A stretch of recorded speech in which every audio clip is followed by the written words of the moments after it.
Hey everybody, it is Sergio. I am the handler for Mayday's Delta Green campaign Doomed to Repeat.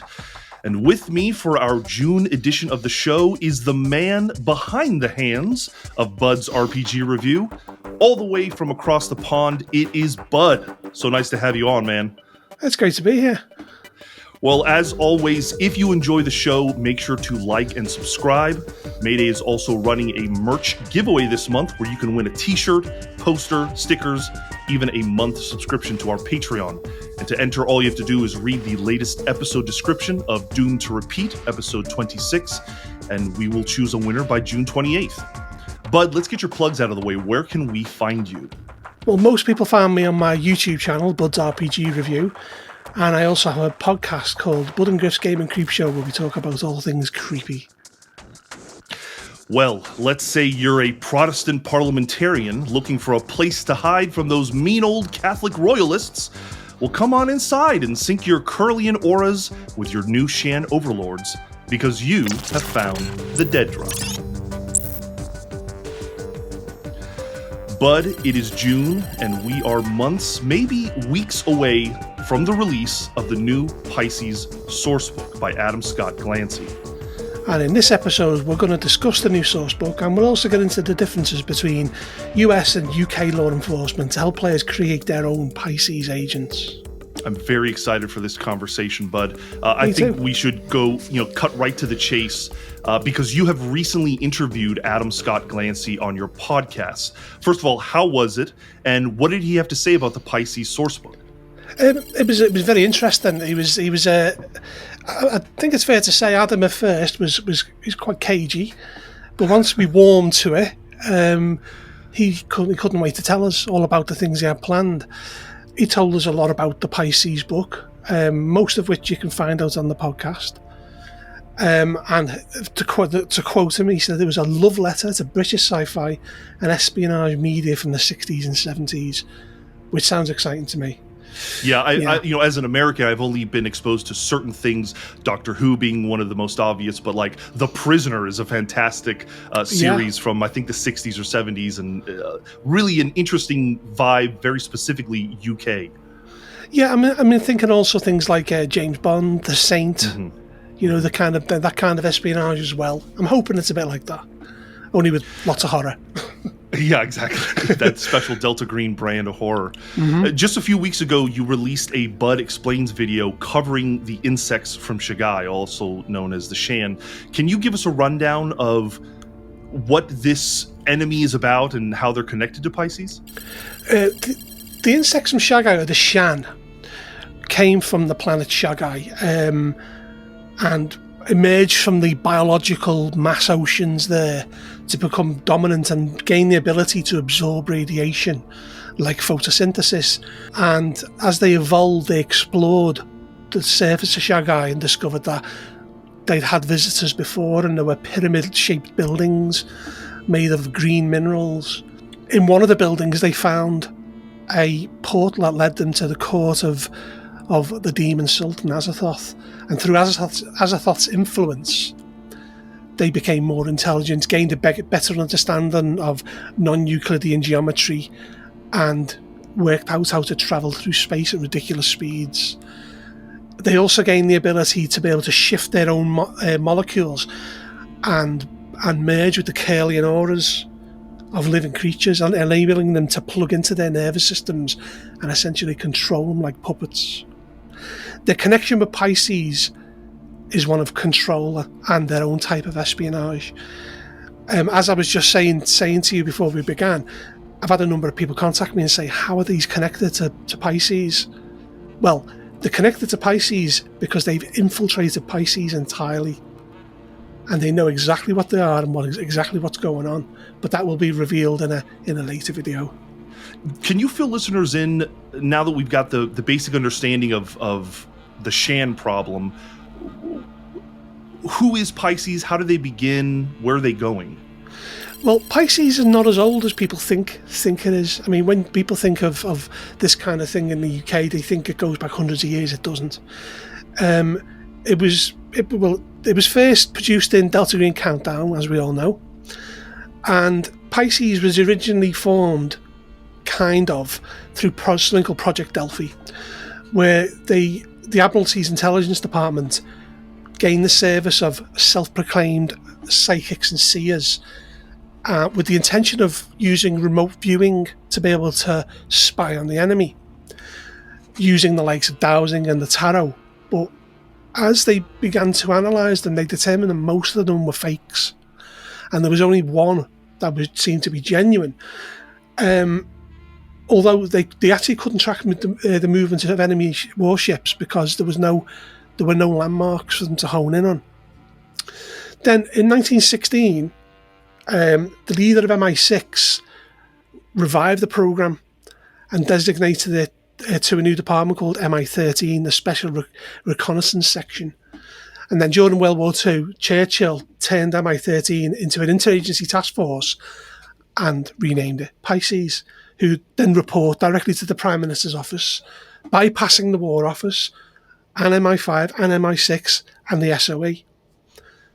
All these agencies could request assistance from PISCES, but it was now PISCES that had the last word on how resources could be used.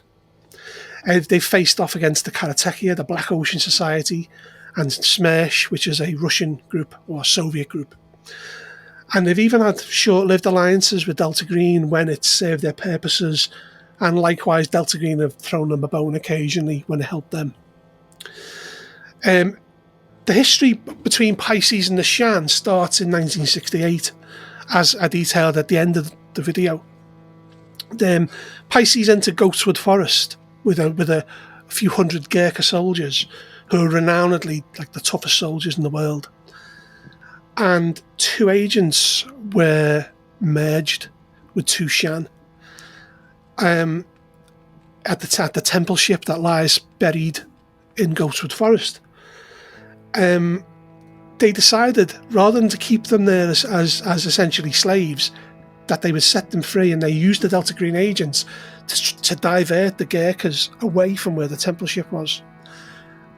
When the Shan entered their minds, they realised that they had these deep secrets about the unnatural, and so decided to take the trip along and move from person to person, gaining what they could from the various different PISCES agents. And as such, many branches of the UK government are completely infiltrated by the Shan. They know everything that's going on. I think that the PISCES origin is interesting when you compare it to the Delta Green origin, because it seems like PISCES had a little bit more control, a little bit more authority than Delta Green ever had. There was maybe a moment, before Vietnam, that Delta Green had some budget, etc., before they became cowboys. And PISCES, it seems to be a little bit different, where even Winston Churchill was aware of their existence and authorized it, etc. Oh, absolutely, yeah. I mean, one of the big differences between the Secret Service in America versus in the UK is, in the UK, the budget is invisible. This goes back over 100 years when it was voted on to make this anything to do with espionage and spying on other countries, to make the cash invisible. No one knows what it's spent on, and that's still to this day the case in the UK. I think that's very interesting, and it actually details it in Countdown on page 20. There's a whole little section that kind of highlights that for folks. Well, this whole conversation is leading us to kind of an advice segment, or a segment that I wanted to talk to you about, which is the many differences between the US and UK law enforcement. We'll have kind of an extended conversation here about it, but what are some of the differences that we can discuss between the two? Well, as everyone knows, in the UK, the police don't carry guns. Which, I mean, I've got lots of American friends and they can't believe it. They're like, well, how did he shoot people? And I'm like, they don't shoot people. I think British law enforcement is trained much more around de-escalation. I've seen the videos on YouTube of American police just making things worse by the second. And plus, in the UK, the criminals don't carry guns, because guns are hard to get hold of in the UK. We don't have this kind of proliferation of them like you do in the US. Like, you can literally go to Walmart and buy a gun. You can't do that here. You have to have a gun license, and there's all sorts of hoops you have to jump through. Like, I think the usual people that can carry guns are farmers, and that's to kill things on their land, like foxes and things like that. Right. I think I saw a statistic that it was like shotguns was the most common, weapon. There's a statistic I have here that 3% of UK citizens own firearms. Meanwhile, 36% of the US population carry firearms. So, yeah, and then they're the ones who admit to carrying them. Yeah, right. As well. What about the ones who've got them but don't tell anyone? But I mean, as I say, it's never been a problem in this country, so we don't view it as a problem. It's just people just don't carry guns, which is strange for me, because I've been to throughout Europe, and in the likes of Italy, the police carry guns. Yeah, so it's very much a cultural component of why maybe it's not so common. I do find it interesting that one of the other differences between the police is that UK officers that do carry guns probably have very long periods of training to have the permission, basically, and usually they're called into a situation only when it's really escalated to a dangerous place. Yeah, I mean, especially in the likes of central London, you will see police carrying weaponry, but then that's a target for terrorism. If ever there was a target, as much as New York is a target for terrorism, and Washington DC, central London is as well, because that's where the Houses of Parliament, the House of Commons, Downing Street, all the important base of power in the UK is based there. So you will see police with flak jackets on and semi-automatics, but they look uncomfortable, which is weird. It's something because people kind of avoid them in this country. They're given a wide berth, even though they're not going to just shoot you if you go and talk to them. People still give them a wide berth. That's another thing I've noticed in a lot of videos while doing the research, is a lot of times folks comment that they feel a lot more comfortable walking up to a UK police officer to ask for advice about how to get around, etc., where in the US you give police wide berths at all times. There's an interesting law, which you may not be aware of, because British law goes back so far, that if you're a pregnant woman in the UK and you need to use the bathroom, you can ask a policeman for their helmet to go in. What? Seriously? And I don't think it's ever been repealed. So if you're pregnant and you really need the bathroom, you can go to a policeman, with the tall hat on, and ask for it, and they've got to give it to you. That's good to know. I'm sure players and handlers are writing these notes down now as we speak. Yeah. There are over 18,000 police agencies in the US, which I believe differs from the UK, where there's basically one giant umbrella for the police force. Am I right about that? Almost right. Okay. There is, except the police of central London are their own thing. Gotcha. I think I'm right on that. I read it recently, something about that. It's the central borough of, there's like the borough of London and the central London, and they're their own force. I think it's based on what they do. It's looking after politicians and sure, that kind of thing. The reason I bring it up is that in the US, it's so common that you hear of a police officer who has performed some kind of misconduct, been too aggressive, or there's some kind of corruption or something, and it is so often that they can simply move to another county, another state, and get work. I find that unbelievable. Yeah. Yeah, it seems much harder to pull that off in the UK. No, you can't. Your next job, if you lose your job as a policeman, for the kind of thing that people lose their jobs for in the US, would be a security guard. You'd never get in the police force again. They don't have a habit, I don't think, of moving people around. It's if you've been proven to be someone who's too aggressive, too arrest happy, then they would get rid of you. You mentioned earlier that it kind of has to do with the philosophy of law enforcement, and the two are very different. U.S. officers have a more militaristic approach to law enforcement. Like we said, there is not as much of a focus on de-escalation, but the UK is kind of built off of something a little different. In the UK, the police were originally formed to protect the rich, and then obviously it expanded to the point where it was the whole UK. The Pelian principles is what it was. It's the idea you can talk someone down, and you'd be amazed how often it does happen.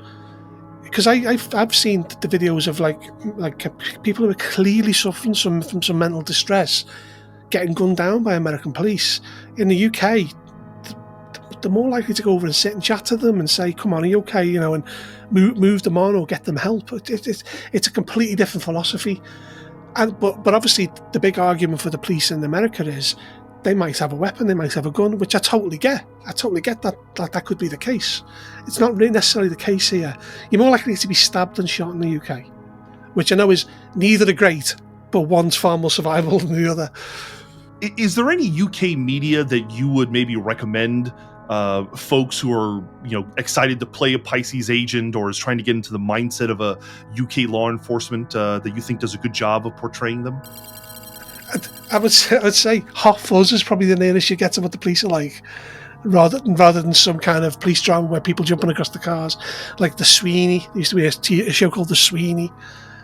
See, the problem you have with especially intelligence agencies in the UK and the media is it's guesswork to a large degree, because the intelligence agencies, like their budget, are largely invisible to the people of this country. We just know that they go about their business and that's it. But the difference in policing throughout the UK based on location makes that difficult. You could have kind of the little cozy kind of old women solving crime kind of thing, but that has no basis in reality when compared to a Matrix van full of police in riot gear trying to round up a load of teenagers throwing bricks at a shop. It's a different thing entirely, so it's hard to kind of find that. I mean, if I was an American producer and you told me that Matrix story, I'd be like, that's where the story is, that's where the action is, All around the area, Norris Green, scrolled on walls is fuck the Matrix. And for years, I thought he was talking about the movie. And I was thinking to myself, that's actually a good movie, but people, I didn't know about all it because I moved away from that area. I didn't know what it was about. And then there was a TV show about it. A guy called Ross Kemp. He goes to all these kind of like the LA gangs and talks to them and films them. And for the most part, they're really kind of reciprocative. Yeah. They will talk to him and tell him about their life. And he did one in Liverpool, the gangs up in Norris Green in Liverpool. They're largely just from poor families, teenage boys. And everywhere you go, it's just like bombed out houses, and it's just a grim place to live. And no wonder the producers, people like that. But to put that on TV, that would be hard. But then equally, you could put something about the police of central London, and it'd be a completely different portrayal. As regards to intelligence agencies, I mean, we all know James Bond's a load of nonsense. Sure. It's cartoonized intelligence, isn't it? Roger Moore running across the heads of crocodiles and stuff like that. It's a bit ridiculous. I think it's a lot less glamorous. Yeah, and it seems like, a modern agent isn't some handsome, dashing person. Usually it's somebody that can disappear in a crowd, a very plain-looking person. An absolute plain-looking guy, yeah. Or lady. So, let's get back to Pisces. The origins seem based in intelligence and espionage. We're talking about MI5, MI6. These, I assume, are the most likely organizations that a Pisces agents would be recruited from. Do you agree? Yeah, I'd agree with that. And maybe special branch of New Scotland Yard, possibly detectives, because the equivalent of a detective here would be someone in the FBI, which, as we know in Delta Green, the perfect agent for Delta Green is an FBI agent, as they stress throughout the books. MI5 and MI6 are probably closer to CIA than they are the FBI. They're real Secret Service kind of things. But yeah, I think either like kind of a New Scotland Yard detective who's kind of walked the streets and seen it all, or MI5 and MI6, probably, yeah. But I did read that someone was explaining that MI5 is about affairs that happen on British soil. They are referred to as security service or the SS. This quote was saying that MI5 is a little bit more comparable to the FBI, whereas the MI6 is similar to the CIA in terms of its directives overseas, that kind of thing. That would make sense. I wasn't sure about it. As I said, being someone who's not necessarily researched it and doesn't really know much about the British intelligence services, it's difficult for me to say. But that would make sense that you have two different agencies that, one operates on British soil, the other one operates abroad. And that would make total sense to me. And there are other MIs as well, don't forget. Well, I'm hoping that the sourcebook provides, more of these kinds of insights, the PISCES sourcebook, and into understanding some of the differences, because I assume Adam understands that a lot of U.S. Game players are going to be reading this and hoping to get some insight. Do you have any tips or advice or experience to tell U.S. handlers when portraying UK law enforcement? Well, it's worth pointing out that although Adam Scott Glancy is the guy piecing it together, he didn't write it. It was a group of British writers that wrote it. So you would hope that they've done their research on the whole shebang. For US handlers when portraying UK law enforcement, it's remember no guns and be nice. Or at least try to be nice. The police in the UK are much more likely to try and de-escalate, find out as much information as they can, rather than check to see if someone has warrants. You see it a lot on YouTube, don't you? Pull over the driver and try and hit him for everything that they possibly can. In the UK, it's not quite the same as that. If you're going to run a PISCES campaign, you need to base it on where you're setting it as well. If you're setting it in some leafy village in the Lake District countryside, it's going to be completely different to what it would be in Manchester city centre or central London. That's a good point. The police are a different species entirely, depending on where they are. Any advice for players, as opposed to handlers, in terms of playing PISCES agents? I know that there's definitely a British attitude, sense of humor that is different than American sensibilities. The British sense of humour, I once heard it described as, it was the singer Björk. She once described it as, if you look at an old building in the UK and then you get up close and you see the gargoyles, and she said that's what she's from Iceland, she said that's what the British sense of humour is like. It looks on the face of it to be an old grey building, but when you get close you see the humour. Once you understand the British mindset, there's a humour that runs through it, and it even runs through the gaming that comes from the UK. I mean, look at Warhammer. Warhammer has a real vein of humour that runs through it, which makes it a very likeable game in that sense. So yeah, it's to keep the sense of humour. I think another thing that players can take away from our conversation too is, like you said earlier, the UK intelligence has a little bit more of a carrot stick method. I know that in Countdown, Glancy described them being kind of turned off by Delta Green's methods, the kind of shoot first, ask questions later method. Yeah, I see that, yeah. The UK intelligence kind of prefer to build friendships and alliances, that kind of thing. Well, that goes back to how intelligence started, right? Because it was all across Europe and they were all related. Everyone knew each other, all amongst like the Admiralty and the Royalty. They all knew each other and could speak each other's languages. So it was very easy to spy on someone you were distantly related to because they trusted you. Yeah. And I think that's followed through into modern thinking with the UK. I could be completely wrong, but that's a belief I have, that they're more willing, as you say, to be kind of, you scratch my back, I scratch yours. Like there was the thing last year, wasn't there, about the thing in front of Congress with the UFOs and the guys coming forward saying, and there's been a lot of things online about it, and someone supposedly in the know said China had reverse engineered something, agreed with America to show them it. America agreed to give them something in return. Then the Chinese showed them it, and America didn't follow up on their part. That seems to be the running theme, that we're going to get something off you, we're going to promise you the world, but you're never going to see it. So I think that's, whereas with the British, they'll give you something back. Yeah. Which develops that level of trust. Yeah. And I would hope that the American and British intelligence services would help each other anyway. Sure. We share a lot of cultural similarities. Our troops fight together in the Middle East. Yeah.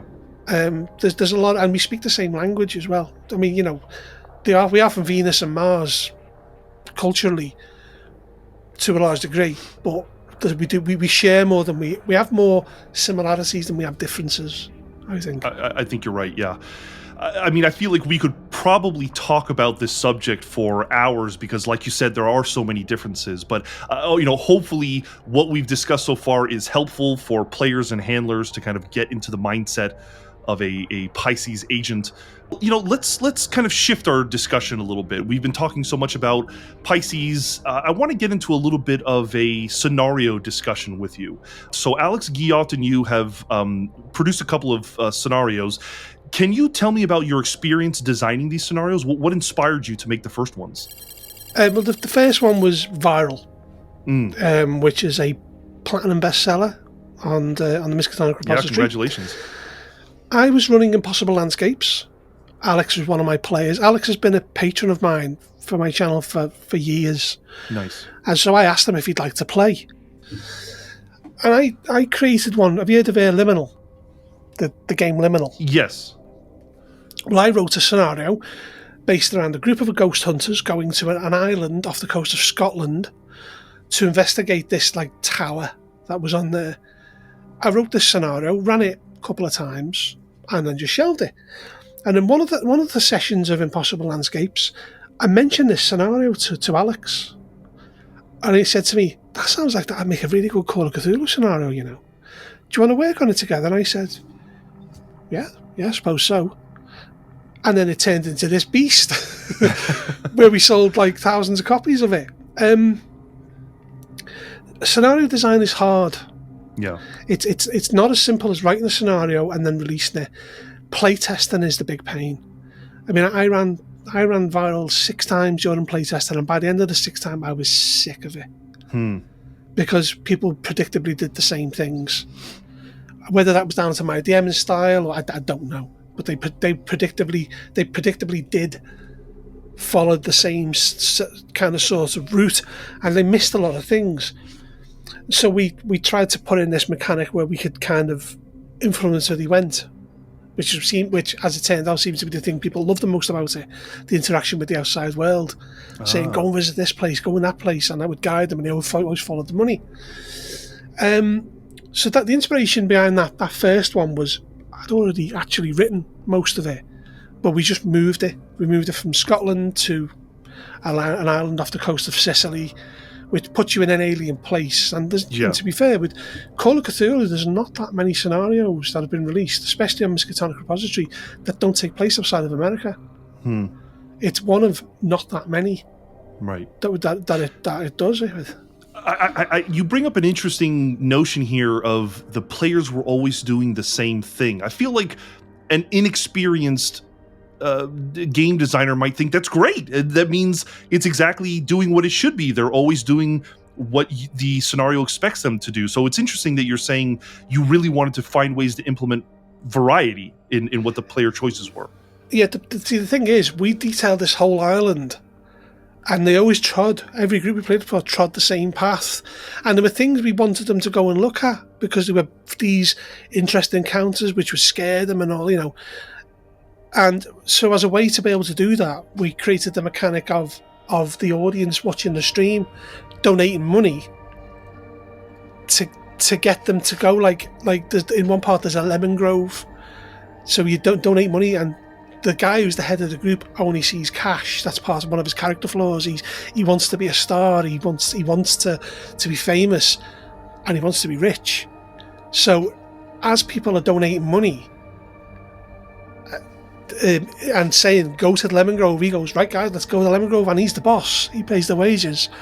Every single person who played that character killed it, because it gave you the chance to be an absolute douchebag, right and not have any guilt about it because you're playing this character type. Because everyone would look at a scenario and like bits of it and dislike bits of it, and it was a way of getting DMs to guide the players to the bits they wanted them to experience, rather than just following the railroad around the place kind of thing. This is a little bit of a difficult question to ask in terms of how layered and how long you can go on about it. But in your opinion, what makes a good horror scenario? Subverting expectations, doing things that the players don't predict.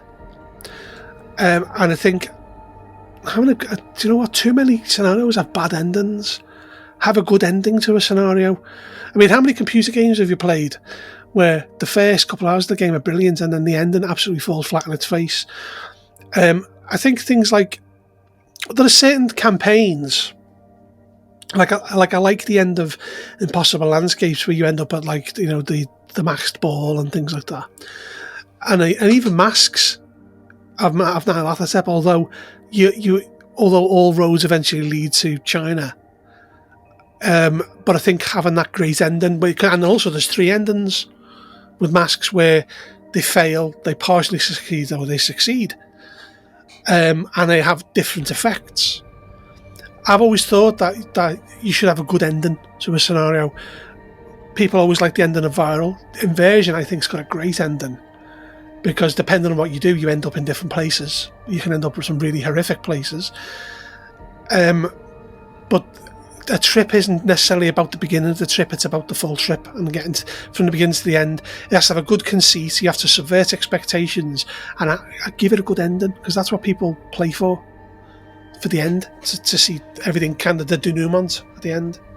Yeah, I agree, and I think it's interesting because you're not saying, scare them as much as possible or come up with the fear, the horror kind of comes naturally as you explore the situation. You're saying build those strong, evocative situations, create a strong ending so that horror really lands. Yeah, I mean, I remember reading somewhere, someone once said the scariest thing is a closed door. And remember there was the house on something hill, what's it called? There's the House on Haunted Hill, House of 1,000 Corpses. It's House on Haunted Hill. The original black and white version of that had literal door handles with the handles turning. And then they remade the sequel and it was CGI faces coming out of walls and it just looked cheap and nasty, whereas the old black and white version was genuinely scary, and I think it's the underuse. Less is more. Yeah, less is definitely more in that kind of case. I think it's the same with horror, and I think if you look at Impossible Landscapes, which for me is the benchmark, there's so many. It's not necessarily things. I think it's not necessarily about things being scary. It's the things about things being unnerving, like where they. In the third act, where you've gained powers, and one of them is you start seeing normal people as actors reading scripts. When I ran it, they went to a pizza shop at some point to have kind of hoods up, have something to eat. What are we going to do? And one of them got up to go to the bathroom and saw the server rehearsing the script. Have you chosen what you want today? And then kind of hurriedly, and that freaked them out as much as anything else. That they realised that. What was going on, kind of thing. Subvert expectations, and scary doesn't necessarily mean horrifying. Scary can mean weird as well. I guess this is kind of a redundant question, but I'll just ask it just to see if we get something extra out of it. Any advice for handlers from your experience when designing scenarios of their own? Play test it to death. Don't trust what you've written is going to be right first time, because it invariably isn't.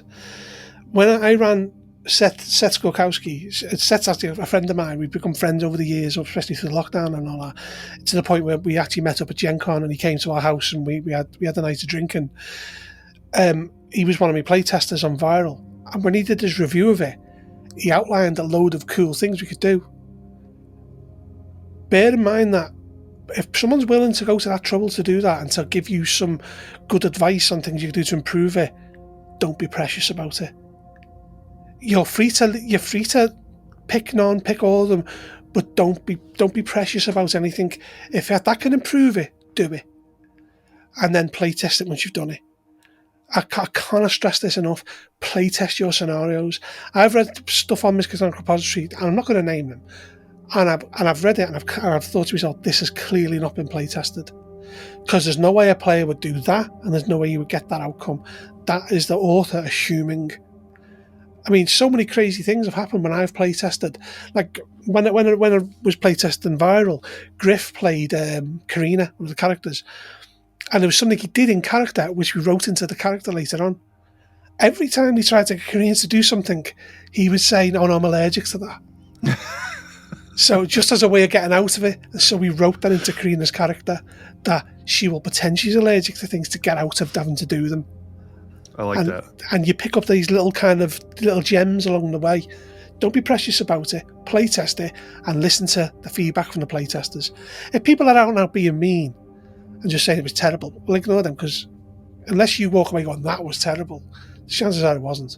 And the chances are out of groups, someone enjoyed it. Great advice all around. You got to listen to your players, and you've got to really have an open mind when folks interact with it, because like you said, they're going to do things you were not expecting, and it should inspire you to improve it. Absolutely. You have clearly read a lot of RPG books. You're well read in this. I thought it might be a fun thought experiment to ask you a question regarding Delta Green and kind of like homebrew additional mechanics. Can you think of a mechanic or a rule from another game that you think might actually make an interesting addition to Delta Green? The stress mechanic from Mothership. On top of the sanity mechanic. Yeah, yeah. You don't take something away in Delta Green, you make it worse. The stress mechanic, because it can lead to things like panic attacks and heart attacks, which if you're seeing the unnatural in its unholy glory, that could trigger that kind of thing. I think some sort of stress mechanic. And I think also, I don't think firearms are handled particularly well from someone who's never handled a gun in their life. I know a guy who's a policeman. He's Irish, but he's a policeman in America. And he says whenever he sees people shooting guns indoors, it drives him mad. He said, because you shoot a gun indoors, it's going to make you deaf. And he said they need to kind of give it a bit more focus about and make people understand guns aren't just like guns and shootouts and TV and movies. They're really deadly things, and it can harm you if they're not used correctly. I think a bit more thought around the mechanics of gunplay, because it is in Delta Green. It's not like if you played the PISCES campaign, Delta Green and gunplay would be a minimum, but in Delta Green, a policeman can whip out a machine gun. Yeah. It isn't going to happen in the UK, but it can happen there. And I think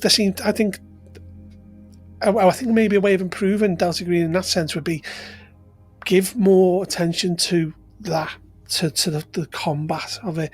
It feels a bit kind of, to me at least, a bit pulled from Call of Cthulhu, and it's got stuff like lethality's great. Sure. And that works, I think, because even if you fail a roll, you can still die. Because some weapons you just don't get up from. Also, like the critical system's good, although it is Warhammer's critical system, Warhammer 4th edition. They roll doubles. But yeah, so as far as other games, yeah, I think a stress mechanic which can cause in-game effects would be good.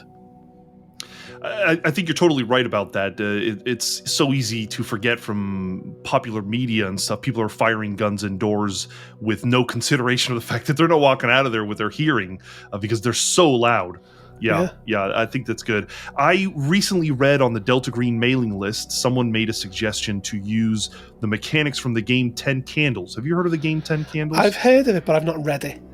It's basically a horror system that all you really need are 10 candles, and I think maybe one or two other things, maybe some dice. But the point is that every time a candle is snuffed out, a scene ends and you get closer to the end of the story. So by the time the last candle is snuffed out, the story ends and everybody dies effectively. But they suggested maybe that could be applied to the sanity of either one agent or all of the agents involved. And I thought that was kind of an interesting kind of one-shot idea to, all the players know that as these candles go out, you get closer and closer to losing your mind. And do these candles stay out for the rest of the game? Yes, they don't get turned back on. So, but then you'd have to have a mechanic based on like the home period for Delta Green, wouldn't you? Where people can have sanity and bonds restored and improved. Sure. Whereas you could relight a candle. Yeah, that's not a bad idea. I think this person maybe suggested it for like a Delta Green one-shot where you might not necessarily get a home scene. Fair enough. I want to ask you about your original Delta Green scenario, Black Thumb. Right. I don't know how much you've ever promoted this or talked about it, but when I first started watching your channel, you had mentioned you were going to run it live, and so I very eagerly checked in, and I thought it was a very interesting experience. Can you talk about the inspiration for that scenario? Well, it goes on to the stone tape theory. For the listeners and the viewers, can you explain what the stone tape theory is? The stone tape theory is the idea that our environment records traumatic events, and through the right conditions, they can be seen, heard, and in other ways viewed or monitored.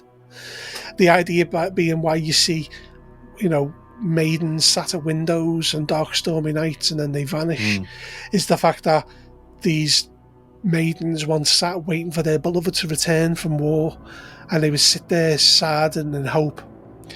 But it's also the idea that locations where people have been murdered replay the screams of the dead. I mean, there was recently I think it was last year, there was a report on this on a house in Colombia that they found where people were taken by the Colombian gangs and tortured and murdered. And while they were doing the broadcast, although they didn't hear at the time, you could hear people screaming. And that would be an example of the stone tape theory, is their environment recorded them. The idea with Black Thumb was, Black Thumb himself was a North Korean defector who'd stolen various artifacts through his connections with the government that allowed him to use hypergeometry. And the character of Black Thumb had a sword that could literally cut holes to step through into like kind of portals, and he had a mask. And the mask allowed him to project sanity loss that he would lose to casting spells onto people in the camps of North Korea. Which is what it was. It was this artifact allowed him to basically drive the people who were being worked to death in North Korea to pass the SAN loss into him. And he had a spell book which was a cube of green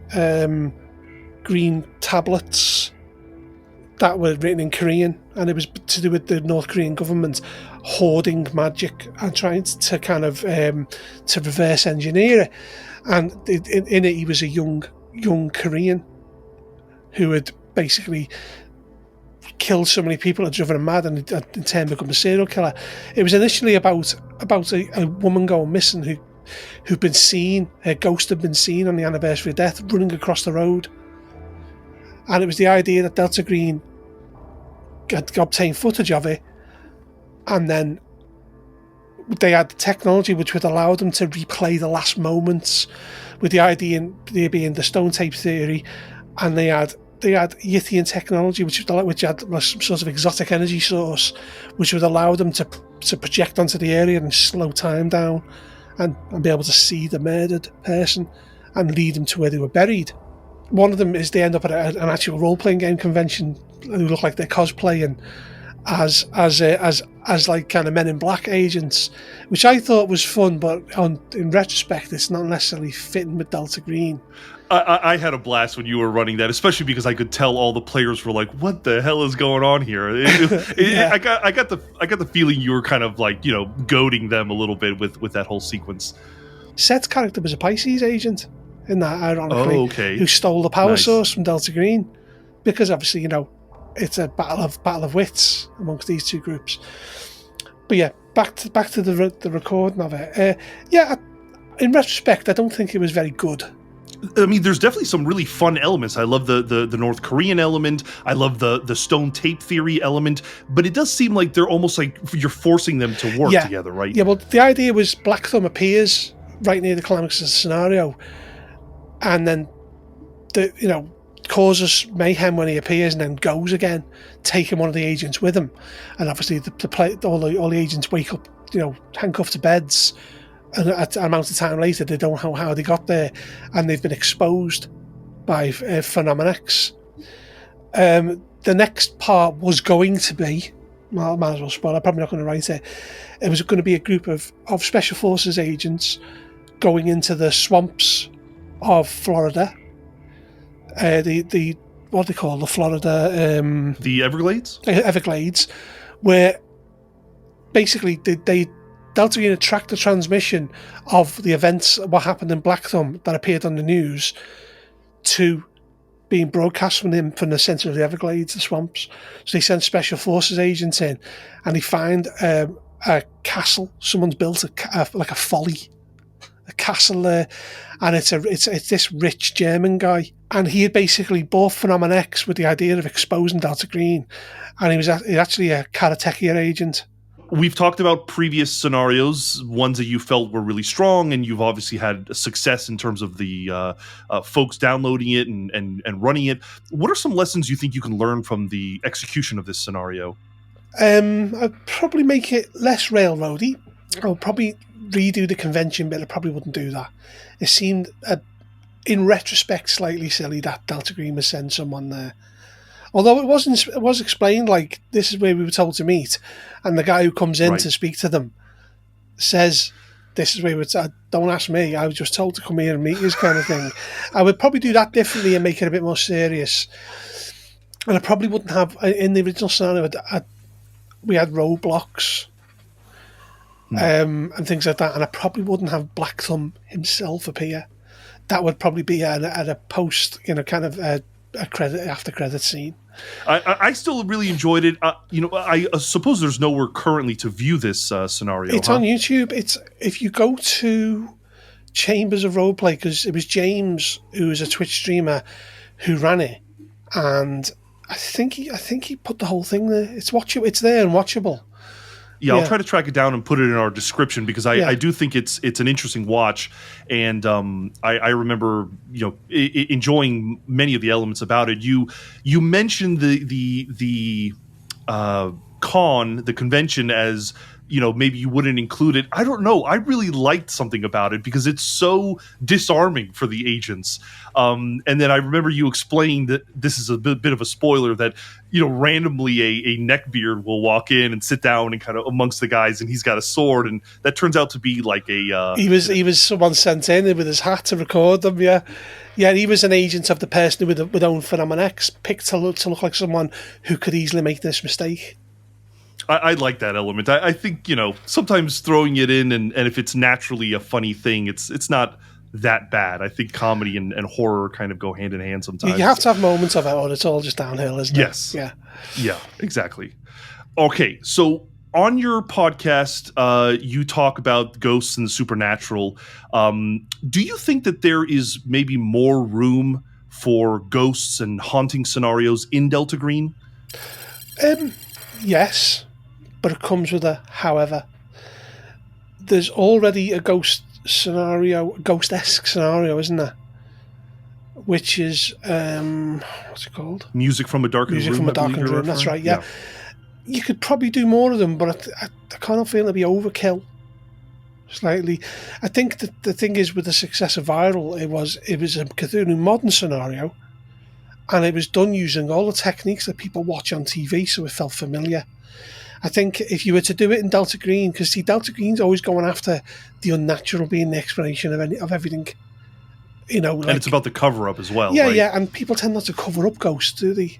People tend to, as we did in Viral, people visit the island and live stream it because they want the clout. With Delta Green, there has to be something more than just ghosts, I think. There needs to be something like with Black Thumb, I suppose. Yes, the girl's ghost was there, but there was something far more sinister, and it was viewable because of the way Black Thumb had killed her. So I think it needs something more than just being, it's ghosts. You're right. Usually it ties into the mythos in some way. Are you working on or planning to release any new scenarios for Call of Cthulhu? I was actually writing some before I came on here tonight. Oh, nice. We're doing the sequel to Viral. Venice, it's called. Me and Alex are working on it. I think I did about 3 pages of it today, doing a specific part of it. I think it's an absolutely brilliant scenario so far. We've got some great ideas, and it follows on directly from the events at the end of Viral, and it's going to completely subvert expectations because it's not what you think it's going to be. Love it. So that's hopefully going to be the next release. We think we're going to make a trilogy of scenarios because we realise that this one, there's certain things we can't do. And then so we're going to do a third one to wrap the whole thing up. And invariably beginning with V. Because we've got Viral and Vermis, so we're going to have to think of something beginning with V to do the trilogy. I did ask for listener-submitted questions. However, we mostly got unserious ones asking what your skincare routine is like. One person speculated you might be a pair of disembodied hands, so you got to love the community involvement. These are stunt hands.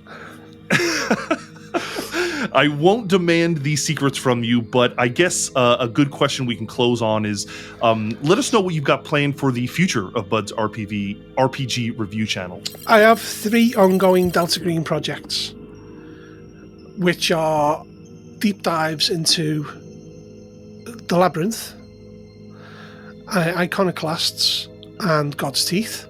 I'm going to occasionally like to throw in something interesting, like I've got Mouse Ritter. Have you heard of Mouse Ritter? I have, yes. Games Omnivorous sent me the box set of it, so I'm going to do a review of that at some point. I tend to try and cycle them around because I'll do videos for my patrons only, which are the deep dive breakdowns of campaigns, which people have said to me they find really, really handy. Sure. Especially as I have a number of people who are subscribers, who are supporters also, who have like ADHD, so they find it hard to focus on a book. But when someone's explaining how it works to them, they take it in. And I'm also going to be doing, I keep on dipping into it and dipping out of it, a series called Bud's Guide to Running Impossible Landscapes. And that's going to feature me on camera for the first time. Exciting. It's going to be done with a sense of humour throughout it. And I'm going to put in some of the bits of stories and things like that. So there's lots of good stuff for channel supporters. I mean, a lot of this stuff does come out eventually for everyone. Like the big breakdowns, eventually are released for everyone, but channel supporters get a private unlisted video of things like for example, Master Lathatep, which is the whole thing in one video, chaptered out with no adverts. So there's definitely benefits for that kind of thing. Plus, obviously, they'll get God's Teeth until I've finished it, and then I'll release the whole thing. But the main focus at the moment, I think, is cracking on with the sequel to Viral. And I've got a video planned, which no one's going to expect, for 9,000 subscribers. It sounds like now is the time to join your Patreon and to support you so you can get all this extra content. And also, patrons above a certain level, if I release a scenario, I send them a free PDF. Nice.